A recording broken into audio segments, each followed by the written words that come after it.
Capítulo 62. Para desprenderse de toda inmundicia y conseguir una mente totalmente limpia, es necesario barrer una pagoda. Para alcanzar la perfección, hay que dominar a los demonios, y volverse hacia el Señor. Ni de día ni de noche debes olvidarte de cosechar el bien. Tenlo siempre presente, las 12 horas del día. No dejes que se te seque el agua sagrada, ni permitas que el fuego te acose, a lo largo de las 180.000 marcas que miden el transcurso de 5 años. Cuando se mezclan el agua y el fuego, surge la abundancia, y las 5 fases se funden como si estuvieran encadenadas. El yin y el yang se encuentran entonces en equilibrio, y puede ascenderse a la torre de nubes, o alcanzar los cielos a lomos de un fénix, o llegar hasta Yin Chou montado en una garza. El título de este poema Tzu, del que nos hemos servido para describir la situación en la que ahora se encontraba Tripitaka y sus discípulos, es el inmortal junto al río. Todos ellos habían alcanzado ese estado de perfección, en el que el agua y el fuego se encuentran en un equilibrio perfecto. De ahí que sus espíritus experimentaran la frescura y la pureza absolutas. Una vez que consiguieron hacerse con el abanico del inmaculado Yin, y apagaron con él las llamas de aquella inmensa montaña, lograron recorrer en un solo día la distancia de 1500 kilómetros. Eso hizo que prosiguieran el viaje con el corazón limpio de toda preocupación. El otoño estaba a punto de concluir, y el invierno había empezado a dar muestras de su inminente llegada. Los crisantemos se habían secado y caían como copos de nieve, a los pies de los ciruelos, que mostraban orgullosos el dulzor de sus tardíos frutos. En todos los pueblos se recogían las últimas cosechas, y se almacenaba el grano para el invierno. Los bosques se iban despojando poco a poco de hojas, permitiendo la visión directa de las colinas que se alzaban tras ellos. Al amanecer, la superficie de los arroyos aparecía cubierta de una capa de hielo, que se hacía más gruesa con el paso de los días. Hacía mucho tiempo que los insectos habían dejado de afanarse, arrastrados por la creciente inclemencia de los vientos. El yin iba transformándose, poco a poco, en yang, y ya estaba dispuesto a sentarse en su trono el espíritu Yuan Min, el señor del primer mes del invierno. En esa estación se apaga el aura de la tierra, renace la del cielo, los arcoíris se esconden, y el hielo se va formando lentamente, en la superficie de los estanques y lagos. No en balde, es el tiempo de las aguas, aunque los días sean grises y el color desaparezca de todos los paisajes. Una vez que los arces han perdido su tinte rojizo, solo los bambúes y pinos son capaces de hacer frente al frío, acentuando el verdor de sus hojas. Los viajeros lo fueron comprobando a lo largo de muchos días de camino. Tras recorrer un larguísimo trecho, se toparon con una ciudad fortificada. El monje Tang tiró de las riendas del caballo, y volviéndose hacia Wukong, exclamó: ¿Ves aquellos edificios de allí? ¿Qué clase de lugar crees que es? El peregrino levantó la cabeza, y vio que se trataba de una ciudad protegida por un profundo foso. Vista desde aquella distancia, daba la impresión de ser un dragón enroscado, o un tigre dispuesto a saltar sobre su presa. Por doquier se veían doseles de brillantes colores.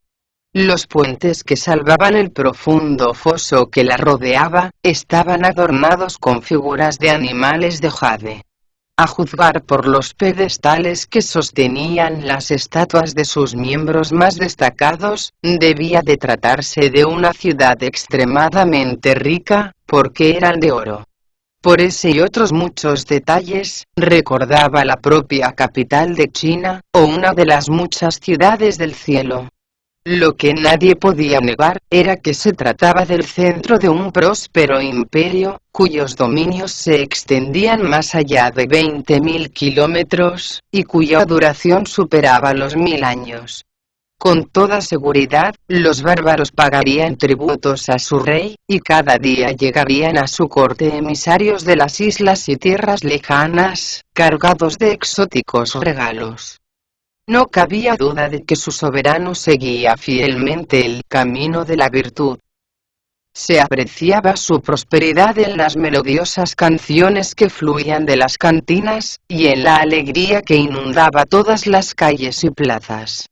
El palacio real, espléndido como el de Weiyang, estaba rodeado por una franja de árboles tan majestuosos, que se tenía la impresión de que los fénix saludarían la llegada de un nuevo día, escondidos entre sus copas. Esa ciudad, por fuerza tiene que ser el lugar de residencia de algún rey, concluyó el peregrino, después de estudiarla con detenimiento.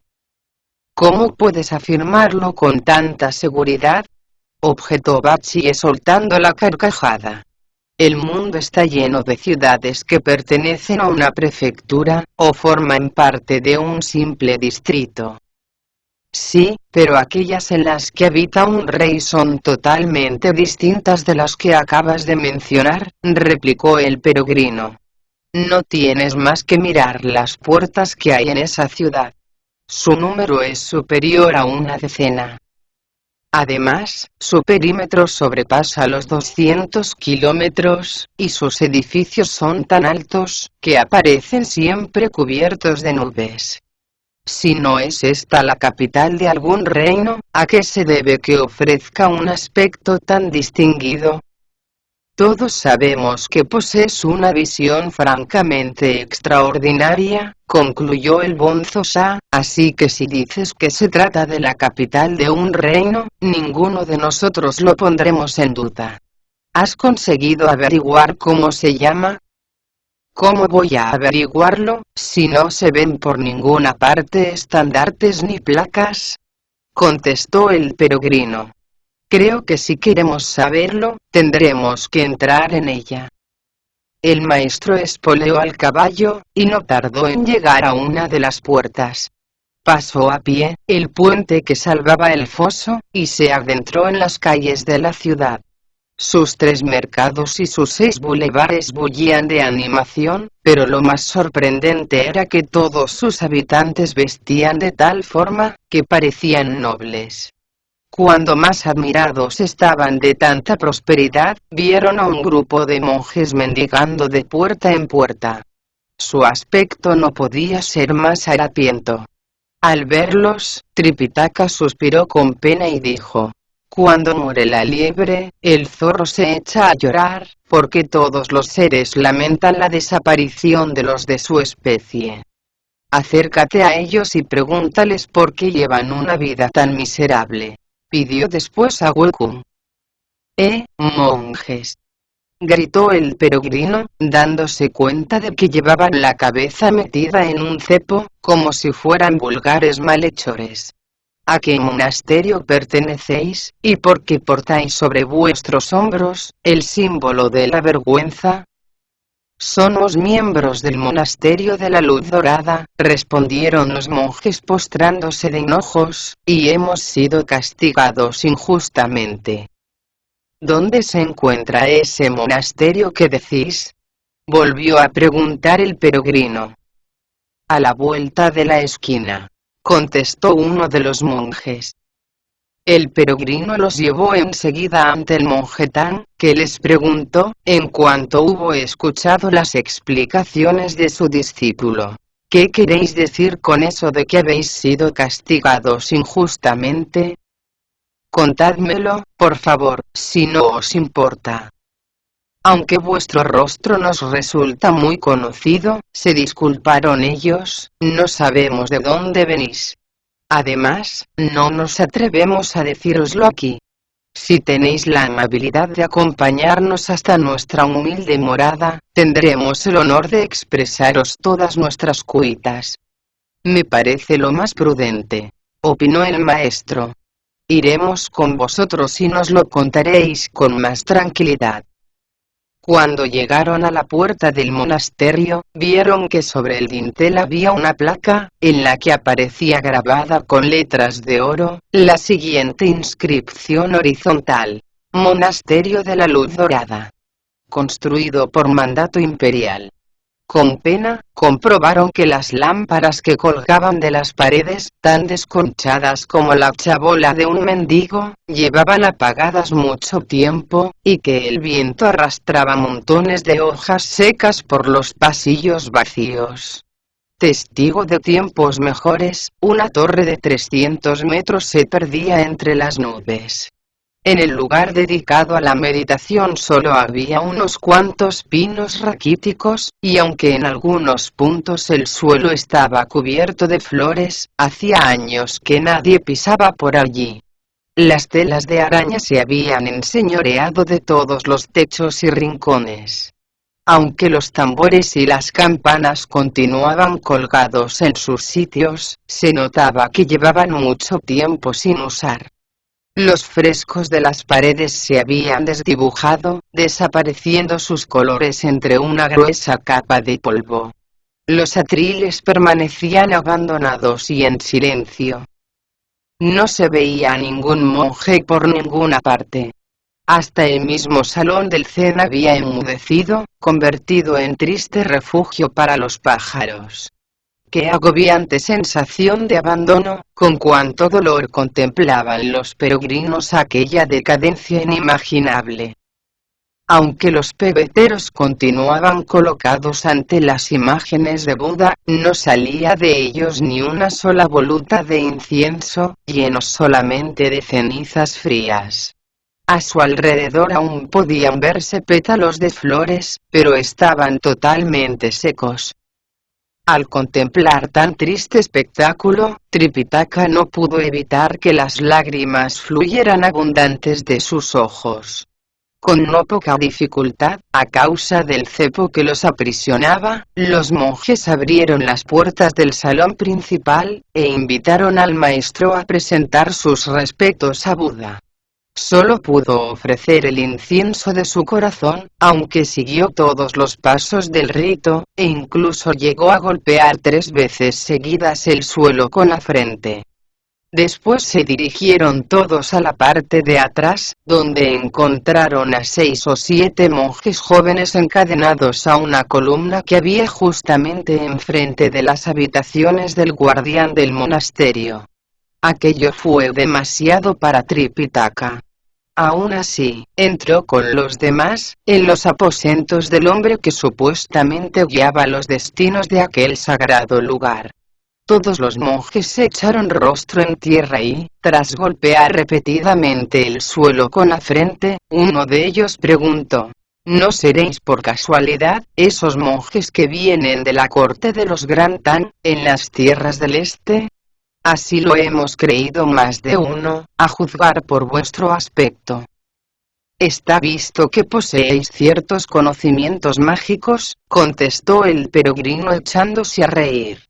En efecto, somos esos monjes de los que habláis. ¿Cómo nos habéis reconocido? Nosotros no entendemos de magia, respondió el monje. Lo único que sabemos hacer es dirigirnos día y noche al cielo y a la tierra, exigiendo justicia para nuestro caso, porque hemos sido condenados sin ningún motivo.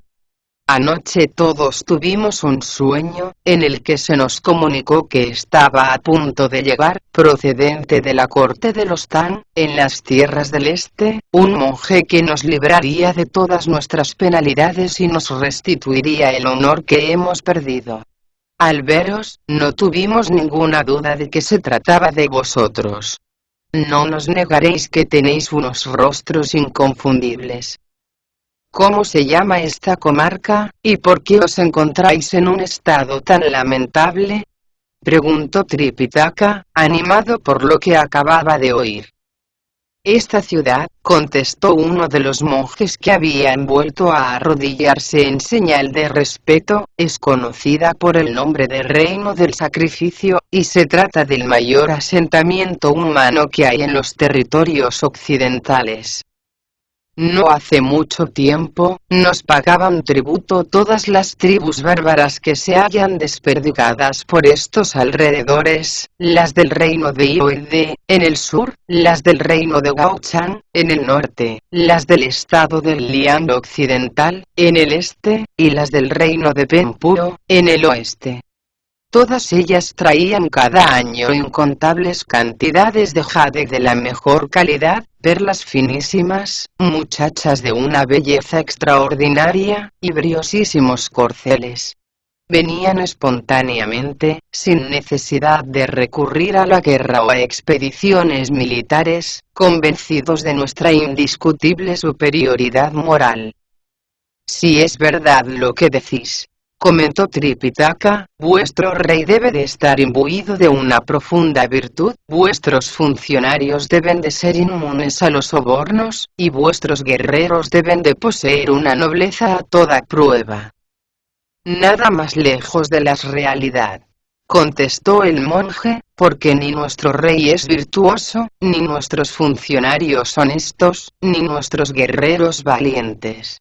Esta ciudad debía su fama al monasterio de la Luz Dorada, que siempre aparecía, incluida su altísima torre, envuelta en un aura de santidad. Los rayos de luz que emitían sus construcciones, podían verse por la noche, hasta una distancia de 25.000 kilómetros.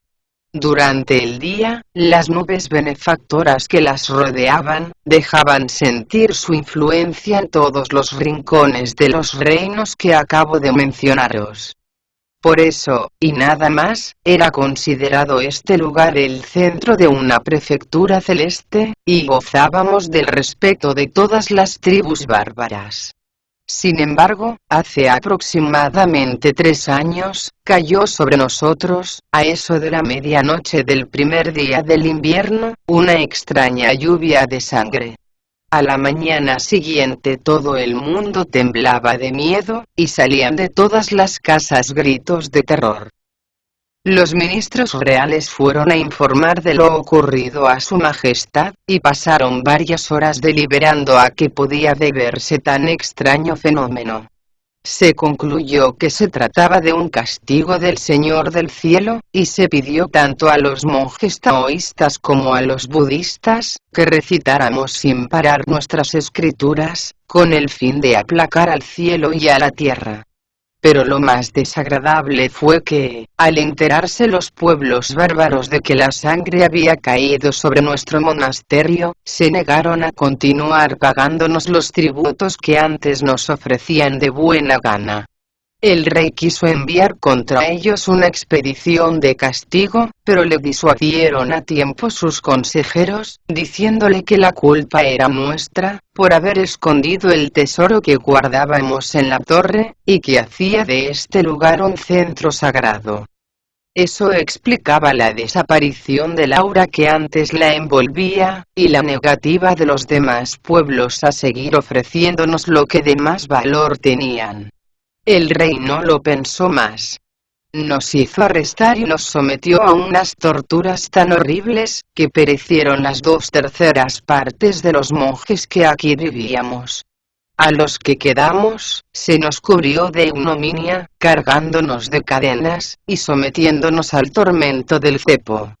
Pero, considerándolo fríamente, ¿cómo íbamos a ser tan tontos para robarnos nuestro propio tesoro? En nombre de los ideales que nos unen, apiadaos de nuestros sufrimientos, y destruid con la fuerza de vuestro Dharma, la vergüenza que ha caído sobre nuestras cabezas. Tripitaka sacudió la cabeza, y tras suspirar con tristeza, dijo: no acabo de comprender lo ocurrido.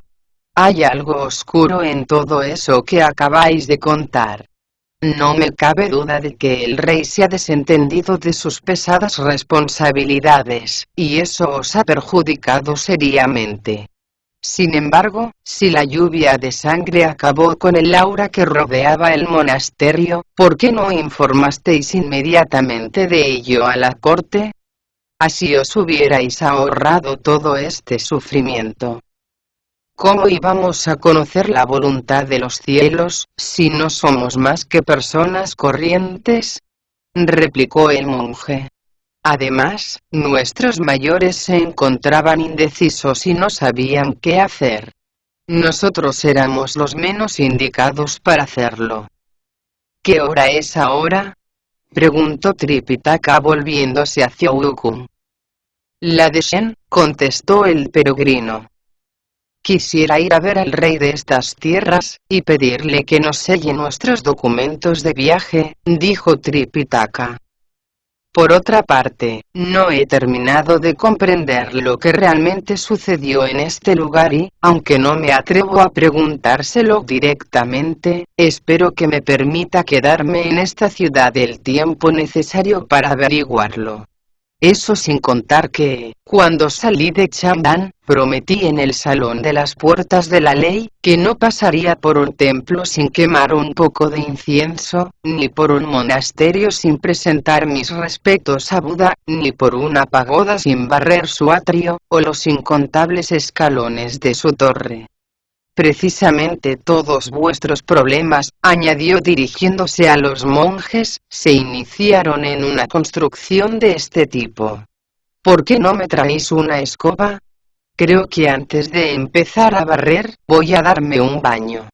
Eso me predispondrá el ánimo para tratar de descubrir qué es lo que privó a vuestra torre de su brillo. Cuando lo haya averiguado, presentaré un informe al señor de esta ciudad, y os levantará el terrible castigo que os ha impuesto. Al oírlo, todos los monjes con la cabeza metida en el cepo corrieron a las cocinas y cogieron cuantos cuchillos pudieron encontrar. Se los entregaron a Bachi y le suplicaron, diciendo: mirad a ver si podéis romper las cadenas de esos monjes jóvenes que están atados a aquella columna. Si lo lográis, ellos se encargarán de preparar algo de comer, y de disponer el agua para que toméis un baño. Mientras tanto, nosotros saldremos a mendigar a las calles, a ver si conseguimos una escoba nueva, para que barráis la torre. ¿Para qué me entregáis todos estos cuchillos?, exclamó Bachi soltando la carcajada. No hay cosa más fácil que hacer saltar una cadena. Decídselo a ese hermano de la cara peluda y lo veréis. Es un auténtico especialista en romper hierros. El peregrino se acercó a ellos y, valiéndose de la magia para liberar cautivos, dio un tirón a los grilletes. Las cadenas se desprendieron al punto, de los brazos y piernas de los monjes, que corrieron jubilosos a las cocinas, a fregar cazuelas y a cocinar algo de comer. Tripitaka y sus discípulos no tardaron en sentarse a la mesa.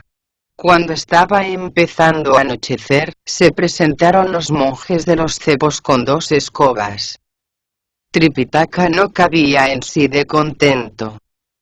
Estuvo hablando con ellos hasta que vino uno de los jóvenes con una lámpara en la mano, a decirle que el baño estaba dispuesto. Para entonces, la luna estaba ya muy alta, y las estrellas habían alcanzado el cenit de su resplandor. A lo lejos, se oían los tambores de los vigías apostados en las murallas, y los golpes secos de los encargados de medir las vigilias. Un viento frío recorría todas las calles de la ciudad, mientras parpadeaba en cada una de las casas la tenue luz de las lámparas. Hacía horas que los portones de la ciudad habían sido asegurados con grandes trancos, y que se habían cerrado las puertas de sus 3 mercados. En las orillas de los lagos se terminaban de amarrar las últimas barcas de los pescadores, mientras en los campos se dejaban a un lado los arados, en los bosques los leñadores daban descanso a sus hachas, y en el corazón mismo de la ciudad los estudiantes recitaban diligentemente sus lecciones. Después de bañarse, Tripitaka se puso una camisa de manga corta, que se ciñó a la cintura con ayuda de una faja, se calzó un par de zapatos con suela de esparto, y cogiendo una de las escobas, dijo a los monjes: «Id a descansar, mientras yo voy a barrer la pagoda». Si, como nos han relatado, perdió su brillo durante una tormenta de sangre, y no ha vuelto a brillar desde entonces, se apresuró a decir el peregrino, lo más seguro es que se haya aposentado allá arriba alguna fuerza maligna. Si subís vos solo, con este viento tan frío, podéis encontraros con lo que menos pensáis. ¿Qué os parece si os acompaño? Excelente, contestó Tripitaka, y cada uno cogió una escoba. Antes de ponerse manos a la obra, se dirigieron a la nave principal, encendieron candelas nuevas, y quemaron un poco de incienso. Tripitaka cayó de hinojos ante la imagen de Buda, y oró, diciendo: «Vuestro discípulo Chen Xuanzang ha sido enviado por el gran emperador de los Tang, en las tierras del este, a presentar sus respetos a Tathagata, y a suplicarle que me haga entrega de las escrituras sagradas». Al llegar a este monasterio de la luz dorada, en la ciudad del reino del sacrificio, sus monjes me han informado que el aura que lo envolvía se disolvió en una extraña lluvia de sangre, que cayó en la primera noche del invierno. El rey los acusó de ser ellos los culpables de tan peculiar fenómeno, y los cubrió de ignominia. Por eso, he decidido barrer la pagoda y tratar de descubrir de qué se trata. Os suplico que, haciendo uso de vuestra insondable sabiduría, me reveléis la fuente de suceso tan lamentable, para que sean castigados los culpables, y los inocentes recobren su perdida dignidad. En cuanto hubo terminado la oración, abrió la puerta de la torre y empezó a barrerla desde el primer peldaño, acompañado por el peregrino. Era tan alta, que parecía estar apoyada en el suelo de los cielos. Aunque ya no poseía luz propia, su colorido era tan vivo, que parecía una montaña de oro, cubierta de seda. Sus escaleras ascendían en espiral hacia lo alto, como si quisieran trepanar el misterio del cosmos. Con razón gustaba a la luna de reflejarse en ella, y el tañido de sus campanas de oro reflejaba los ritmos del mar. Las volutas de sus aleros saludaban a las estrellas, que se miraban a todas horas en ella, porque su altura imponente cerraba el paso a las nubes. La vista era incapaz de abarcarla en toda su longitud. Se tenía la impresión de que medía miles y miles de kilómetros y que llegaba hasta el centro del noveno cielo. Pese a todo, las lámparas que había en las paredes de cada rellano, aparecían cubiertas de un polvo espeso, que se repetía en el antaño bellísimo arambol de jade blanco, ahora sepultado en una capa de suciedad y restos de insectos. Ni una sola voluta de incienso, en las mesas de las ofrendas, abandonadas y totalmente vacías. Las telas de araña cubrían las imágenes y los cristales de las ventanas, tornándolos tan opacos como papeles de arroz expuestos a la luz del sol. Los pebeteros y los recipientes para el aceite se habían convertido en nidos de ratas. Cuánta frustración, sufrimiento y muerte había traído a los monjes la fuente de aquel abandono. Todo eso estaba a punto de acabar, porque en cuanto Tripitaka hubiera terminado de barrerla, recobraría su antiguo resplandor y su gloria pasada. El monje Tang limpiaba con esmero un tramo de escalera, antes de pasar al siguiente. Cuando llegaron al séptimo, era la hora de la segunda vigilia, y el maestro comenzó a sentir cansancio en los brazos. «Veo que estáis cansándoos», dijo el peregrino. «¿Por qué no os sentáis y me dejáis barrer por vos?» «¿Cuántos tramos calculas que tiene la escalera de esta torre?», preguntó Tripitaka. 13, por lo menos, respondió el peregrino. Es preciso que termine de barrerlos, para dar cumplimiento a lo que en su día prometí, dijo el maestro, esforzándose por hacer frente al cansancio. Pero después de barrer 3 tramos más, empezaron a dolerle de tal forma las piernas y la espalda, que tuvo que sentarse a descansar, justamente al final del 10º tramo. «Wuku», dijo entonces, con voz apenas audible, «si no te importa, barre tú los 3 tramos que quedan, y en cuanto hayas terminado, bajamos». Complacido, el peregrino barrió el 11º tramo, y comenzó el 12º. En ese mismo momento, oyó a alguien hablando en lo alto de la torre, y se dijo: «¡Qué cosa más rara! Es casi la hora de la 3ª vigilia. ¿Cómo es posible que alguien esté hablando ahí arriba? Por fuerza tiene que ser alguien que no se encuentre en sus cabales. Voy a ver de quién se trata». Agarró la escoba, y se la puso debajo del brazo. Se arremangó después la ropa, y saliendo con cierta dificultad por una de las ventanas, se elevó hasta lo alto de una nube. Desde allí vio sentados en la 13ª porción de la torre, a 2 espíritus que estaban charlando tranquilamente, delante de una cacerola de arroz y de un barreño lleno de vino. Mientras bebían, jugaban a los chinos. Valiéndose de la magia, el peregrino dejó a un lado la escoba, sacudió con fuerza la barra de los extremos de oro, y poniéndose de pie entre los 2 diablillos, exclamó: «Así que sois vosotros los que habéis robado el secreto de este monasterio».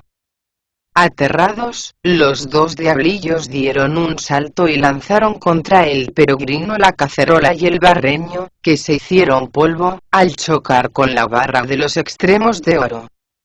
«Os arrancaré una confesión, aunque para ello tenga que acabar con vosotros», los amenazó el peregrino, haciéndolos retroceder hasta la pared.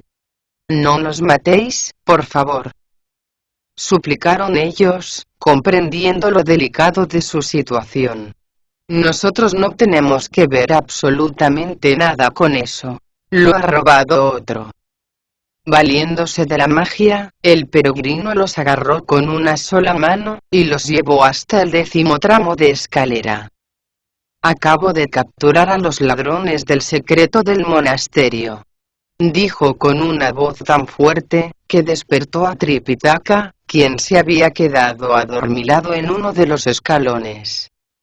«¿Dónde los has encontrado?», preguntó el maestro, complacido. «Se estaban divirtiendo en lo alto de la torre, jugando a los chinos y bebiendo», explicó el peregrino obligándolos a ponerse de rodillas. «Al oír toda su cháchara, me monté en una nube, y les corté la retirada. Ha sido facilísimo. Si no he acabado con ellos, ha sido porque quiero arrancarles una confesión completa. Por eso los he traído hasta aquí. Vos podéis tomar nota, de dónde son, y en qué lugar han escondido el tesoro que andamos buscando. No nos matéis, por favor», repetían con voz cada vez más lastimera.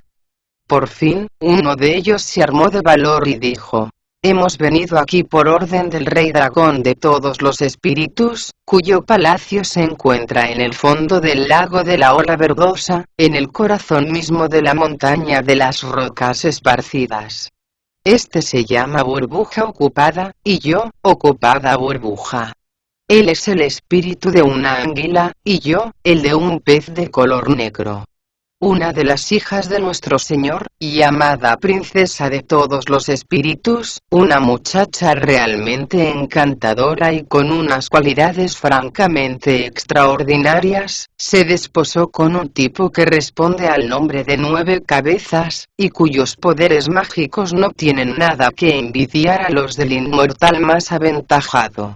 Hace 2 años, trajo aquí al Rey Dragón, y valiéndose de sus artes, hizo caer sobre este monasterio una lluvia de sangre, que acabó con su aura. No le fue difícil, de esa forma, hacerse con las cenizas de un Buda, que se conservaban en este lugar. Al mismo tiempo, la princesa se introdujo en el cielo, y robó el agarico de 9 hojas, que Wang Mu Nian había plantado justamente enfrente del salón de la niebla divina. Tanto las cenizas como la planta se encuentran actualmente en el fondo del lago, iluminando el palacio día y noche, con sus rayos dorados y sus resplandores de colores.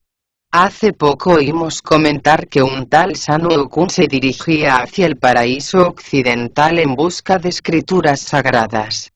Como según parece, se trata de un tipo con unos poderes mágicos inigualables, al que le encanta meterse en los asuntos de los demás. Se nos ordenó que viniéramos a patrullar la zona, y que diéramos la voz de alarma, en cuanto apareciera ese Sun Wukong.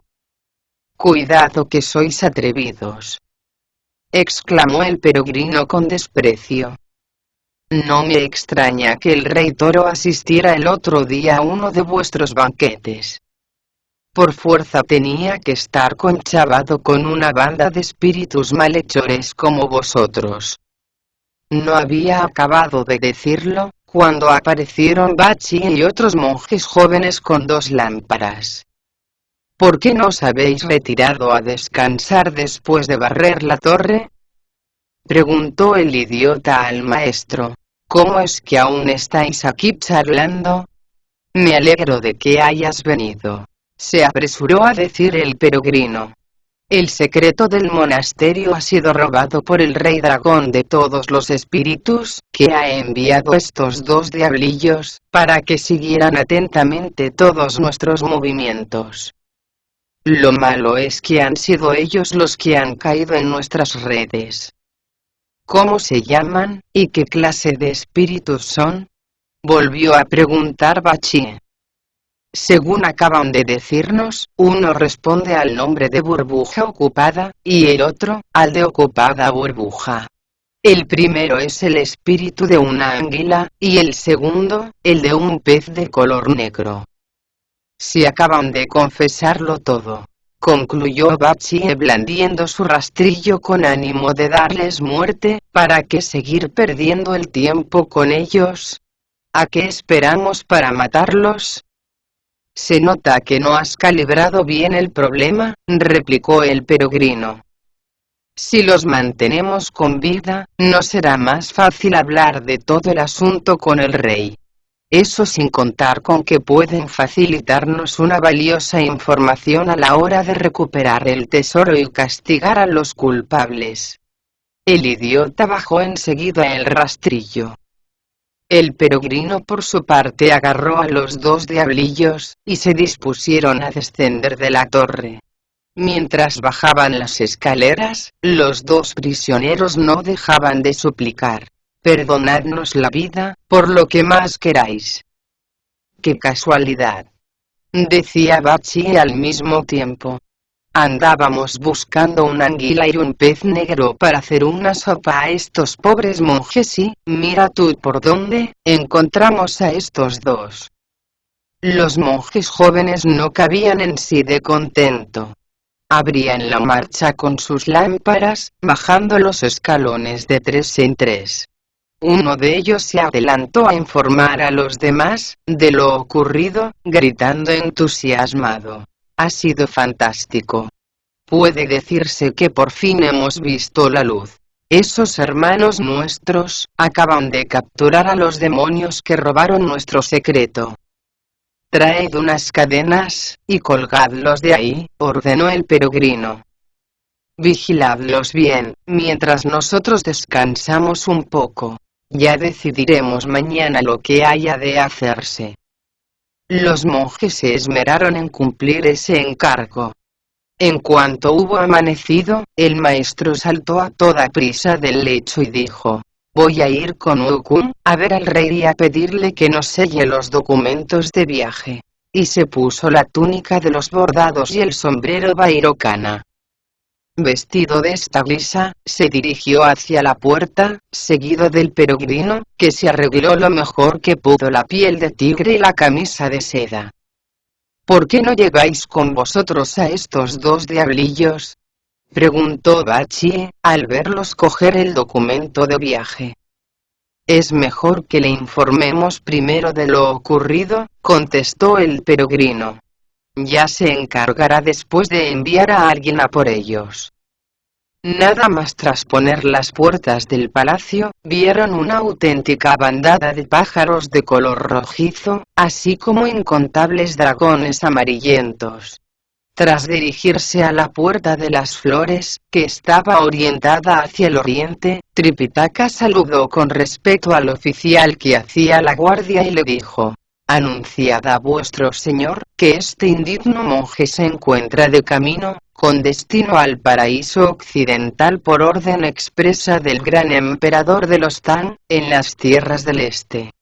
Su misión es conseguir las escrituras sagradas. Por eso, solicita de vuestro virtuosísimo soberano que le selle el documento de viaje, para que pueda atravesar sus vastos dominios». El rey ordenó que fueran conducidos inmediatamente a su presencia. Al ver al peregrino, que caminaba justamente detrás del maestro, todos los funcionarios, tanto civiles como militares, se echaron a temblar. Algunos opinaban que se trataba de un mono que había abrazado la religión, mientras que otros pensaban que era simplemente un monje con la cara de un dios del trueno. Nadie se atrevía de todas formas, a mirarle directamente a los ojos. Mientras el maestro presentaba sus respetos al soberano, él permaneció totalmente inmóvil, con las manos entrelazadas, en señal de respeto. «Vuestro humilde servidor», explicó el maestro, «se dirige hacia el monasterio del trueno, en el paraíso occidental, a presentar sus respetos a Buda y conseguir las escrituras sagradas, por orden expresa del gran emperador de los Tang, en las tierras del este del continente austral de Jambudvipa. En cumplimiento de tan alta misión, hemos llegado a vuestras dignísimas tierras, y no nos atrevemos a cruzarlas sin el correspondiente permiso. Hemos decidido pues, haceros entrega de nuestro documento de viaje, para que os dignéis estampar en él vuestro sello, y podamos proseguir nuestro camino». Tan respetuosa exposición, complació vivamente al rey, que ordenó que el monje procedente de la corte de los Tang fuera conducido inmediatamente al salón de los carillones de oro. Mientras el rey leía personalmente el documento, se pidió al maestro, que tomara asiento en un espléndido cojín de seda cubierto totalmente de bordados. «Ha sido una suerte para el gran emperador de los Tang», comenzó diciendo su majestad una vez concluida la lectura, «poder disponer de un monje tan noble y virtuoso como vos, que sin temor a las incomodidades de un viaje tan largo, se ofreciera de buen grado, a ir en busca de los escritos de Buda. Cuán distinta esa actitud de la de los monjes de nuestro reino, que únicamente se preocupan de robar, y de traer la ruina a este reino y al señor que lo rige. ¿Tenéis la bondad de explicarme de qué forma lo han hecho?», preguntó Tripitaka, juntando respetuosamente las palmas de las manos. «No necesito deciros», respondió el rey, «que este es el reino más importante de todos los territorios occidentales. Hasta hace poco, todas las tribus bárbaras de esta zona nos ofrecían tributos, temerosos, no de nuestros ejércitos, sino del monasterio de la luz dorada. En él se guardaba una reliquia que emitía tales rayos de luz, que llenaban de luminosidad el mismísimo cielo. Pero cegados por la avaricia, los monjes robaron tan peculiar tesoro, y el aura lleva apagada cerca de 3 años. Eso ha provocado la negativa de los otros reinos a seguir presentándonos sus respetos, haciendo crecer en nuestros corazones el más profundo de los odios. Suele decirse, Majestad, contestó Tripitaka esbozando una sonrisa, que quien al apuntarse desvía el grosor de un cabello, jamás dará en el centro de la diana. Ayer, cuando entré en la capital de vuestro próspero reino, vi a un grupo de unos 10 monjes con la cabeza metida en el cepo. Al preguntarles qué crimen habían cometido, me respondieron que pertenecían al monasterio de la Luz Dorada, y que eran totalmente inocentes de los cargos que se les imputaban. Pedí que me llevaran a su centro de recogimiento, y tras llevar a cabo una exhaustiva investigación, llegué a la conclusión de que, en efecto, no tenían que ver nada con lo ocurrido. Barrí, una tras otra, todas las escaleras de la torre, y descubrí a los 2 diablillos que habían robado las reliquias. ¿Dónde se encuentran ahora esos monstruos?, preguntó el rey, visiblemente complacido. En el monasterio de la Luz Dorada, respondió Tripitaka. Mandé encerrarlos, hasta que vos decidierais qué hacer con ellos. Asombrado de tanta prudencia, el rey dictó una orden que decía: que la guardia uniformada traiga inmediatamente a mi presencia los diablillos que se encuentran detenidos en el monasterio de la Luz Dorada. Deseo interrogarlos personalmente. Aunque vuestra guardia es aguerrida a más no poder, dijo Tripitaka en tono humilde, no estaría de más que los acompañara el discípulo que ha venido conmigo. ¿Dónde se encuentra ahora ese discípulo?, preguntó el rey. Ahí abajo, contestó Tripitaka señalándole con el dedo, junto a los escalones de jade. ¡Qué monje más feo!, exclamó sorprendido el rey al verle. ¿Cómo es posible que tenga una cara así? Majestad, respondió el gran sabio con voz segura, no debe juzgarse a un hombre por su rostro, porque tan imposible es eso, como medir con un vaso toda el agua del mar. Si solamente prestáis atención a los hombres de rasgos atractivos, ¿cómo vais a dar caza a los malhechores y a los ladrones? Lo que acabáis de decir es cierto, reconoció el rey, asombrado de la profundidad de aquellas palabras. Es imprudente escoger a los consejeros entre los hombres de aspecto atractivo. Lo que más me preocupa de momento, es capturar a los ladrones, y hacer que devuelvan cuanto antes, las cenizas al monasterio. Ordenó después, que prepararan una silla con baldaquino, para que el peregrino y el jefe de la guardia imperial fueran al monasterio a cumplir lo que había determinado. Al punto, los sirvientes reales trajeron una espléndida litera con los cortinajes amarillos, y Moku montó en ella. Era tan pesada, que debía ser transportada por 8 personas a la vez, 4 delante y 4 detrás. Otras 4, iban gritando a los viandantes que dejaran libre el camino. Tanta fanfarria, terminó poniendo en alerta a toda la ciudad, que se volcó en las calles, tratando de ver al monje de la cara de Dios del trueno y a los 2 espíritus ladrones. Cuando Bachie y el bonzo oyeron los gritos, pensaron que se trataba de algún personaje importante enviado por el rey, y corrieron a las puertas del monasterio a darle la bienvenida.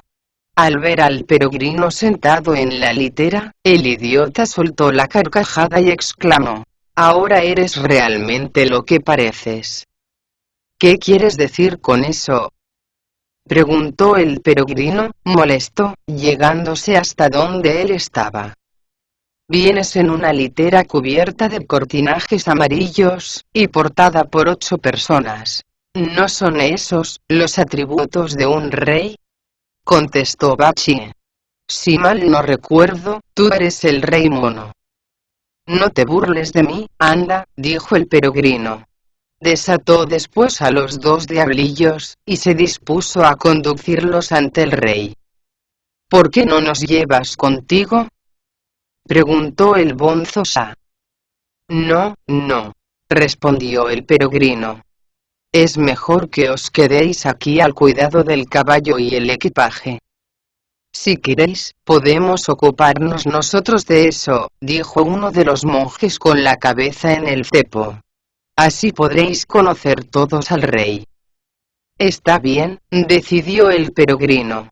En cuanto hayamos hablado con el soberano, volveremos a quitaros los grilletes. Bachi agarró a uno de los diablillos, mientras el bonzo Sha hacía lo mismo con el otro. El gran sabio volvió a montar en la litera, y el cortejo se puso en camino. Al llegar a las escalinatas de Jade Blanco, el jefe de la Guardia Imperial levantó la voz, y dijo: «Vuestros deseos están cumplidos. Aquí tenéis a los diablillos que nos ordenasteis traer».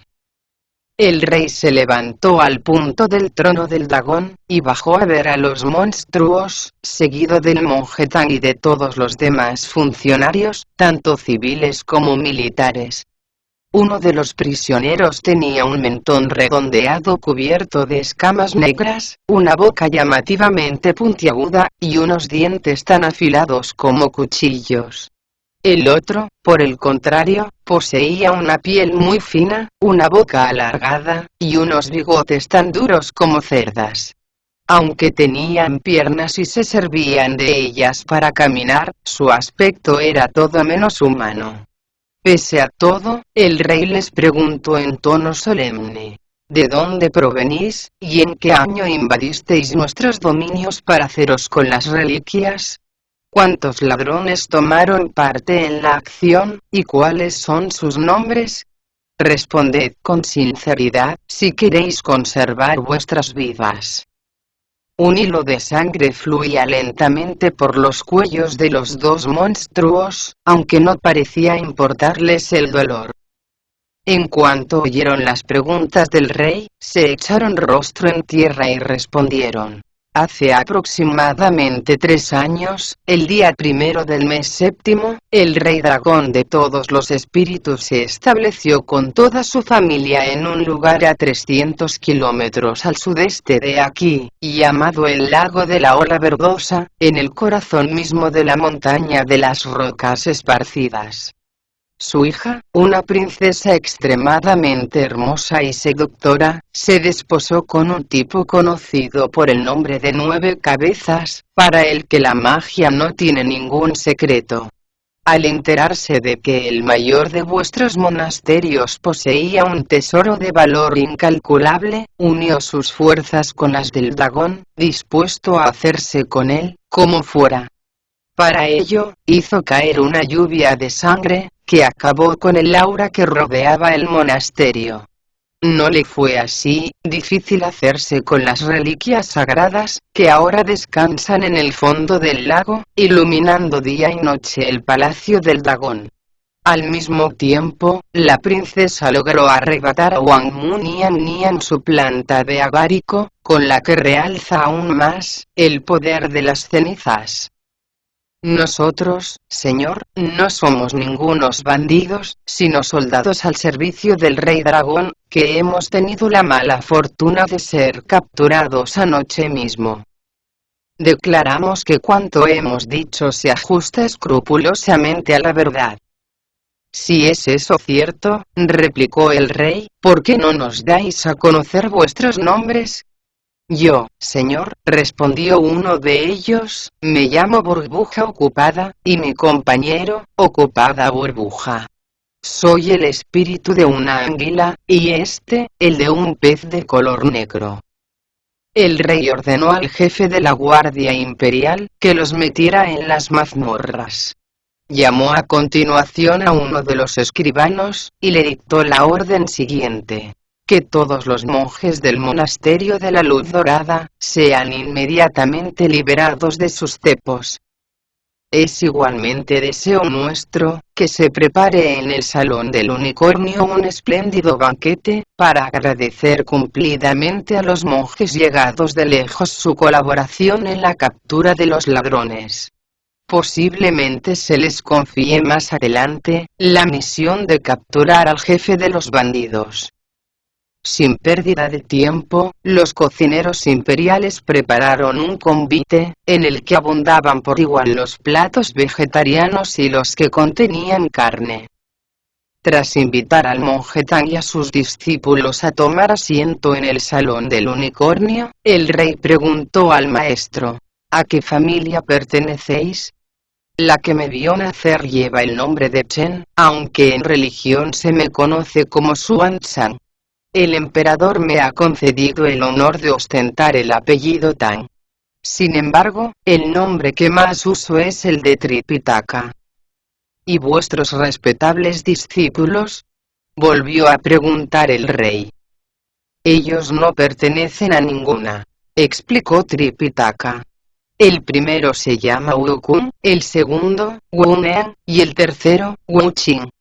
Dichos nombres les fueron impuestos por la Bodhisattva Quashering, de los mares del sur, en persona. Todos ellos me han prometido obediencia, y me consideran como su maestro. Por eso, a Wukong le llamo a veces el peregrino, a Wunen, Bachie, y a Wuqing, el bonzo. Apenas hubo acabado de hablar, el rey pidió a Tripitaka que ocupara el lugar de honor de la mesa, mientras que el peregrino presidió la mesa que había a su izquierda, y Bachie y el bonzo Sha, la que estaba situada a su derecha. En esas mesas se veía una gran variedad de platos vegetarianos, frutas, té y arroz. El rey se sentó enfrente de ellos, en una mesa que exhibía toda clase de viandas condimentadas con carne, lo mismo que las 100 restantes, que fueron ocupando según su rango y dignidad, los funcionarios del reino, tanto civiles como militares. Todos empezaron a comer con la venia de su majestad, que levantó la copa a la salud de tan ilustres visitantes. Tripitaka no se atrevió a llevarse la copa a los labios. Los 3 discípulos, por el contrario, aceptaron de buen grado el brindis que se les hacía. El convite estuvo amenizado por la orquesta real, que no fue capaz con sus melodías, de menguar el enorme apetito de Bachie. Sin prestar atención a la clase de verduras que iban poniendo sobre la mesa, él las devoraba a una velocidad increíble. Los criados le sirvieron más sopa y más arroz que a todos los comensales juntos, pero lo engulló antes de que los demás hubieran probado el primer bocado. Ni una vez rechazó las copas de vino que el maestresala le fue ofreciendo, y eso que el banquete duró hasta bien entrada la tarde. Tripitaka agradeció entonces al rey todas las atenciones que había tenido con ellos, pero su majestad dijo, agarrándole de la túnica: esto es solo en agradecimiento por haber capturado estos diablos. Creo que lo más conveniente será que continuemos la celebración en el palacio de Xianchan. Allí podéis explicarnos cómo pensáis atrapar al que planeó el robo de las reliquias. Es preciso que vuelvan cuanto antes, al monasterio. Para eso no es necesario que asistamos a otro banquete, respondió Tripitaka. En cuanto nos retiremos, iremos a la caza de esos monstruos. Pero el rey no quiso oír hablar de ello, e insistió en ir al palacio de Xianchan. Allí se les ofreció un nuevo convite, a lo largo del cual preguntó el rey, levantando deferentemente su copa: ¿quién de vosotros va a mandar las tropas encargadas de capturar a ese monstruo? De eso se encargará San Wukong, el mayor de mis discípulos, contestó Tripitaka. Y el gran sabio juntó las manos e inclinó la cabeza, en señal de obediencia. En ese caso, añadió el rey, ¿con cuántos caballos y hombres querrá contar el respetable San? Desearía igualmente saber cuándo va a abandonar la ciudad. ¿Quién necesita caballos y hombres?, exclamó Bachie, incapaz de dominar su impaciencia por más tiempo. Nosotros siempre estamos preparados para lo que sea. De hecho, ahora que estoy bien llenito de vino y arroz, no me importaría acompañar al mayor de mis hermanos en una empresa tan arriesgada. Entre los dos, solo tendremos que estirar las manos, para traer aquí a ese malvado. Últimamente te ofreces para todo, Bachie, dijo Tripitaka complacido. En ese caso, concluyó el peregrino, que se quede el bonzo a proteger al maestro, mientras estamos ausentes tú y yo. Puesto que, según parece, no precisáis ni de caballos ni de hombres, insistió el rey, ¿qué armas deseáis llevar con vosotros? Perdonad mi sinceridad, dijo Bachie sonriendo, pero vuestras armas no nos valen para nada. Nosotros tenemos nuestros propios medios de defensa, de los que no nos desprendemos ni de día ni de noche. El rey ordenó entonces, que le trajeran una copa de un tamaño muy superior al normal, con la que quiso brindar a manera de despedida con ellos, pero el gran sabio rechazó el ofrecimiento, diciendo: disculpad que no bebamos nada más. Lo que sí os agradeceríamos es que mandarais traer a esos 2 diablillos que tenéis en vuestras mazmorras. Desearíamos preguntarles algunas cosas, que nos pueden resultar de mucha utilidad. El rey así lo hizo, y ellos, montando a lomos del viento, se dirigieron hacia el sudeste, con los 2 diablillos fuertemente amarrados. Al verlos desplazarse de aquella forma por los aires, tanto el rey como sus súbditos comprendieron enseguida que aquellos monjes eran, en realidad, unos sabios. De momento desconocemos cómo capturaron a los otros monstruos. El que desee averiguarlo, tendrá que escuchar con atención las explicaciones que se dan en el capítulo siguiente.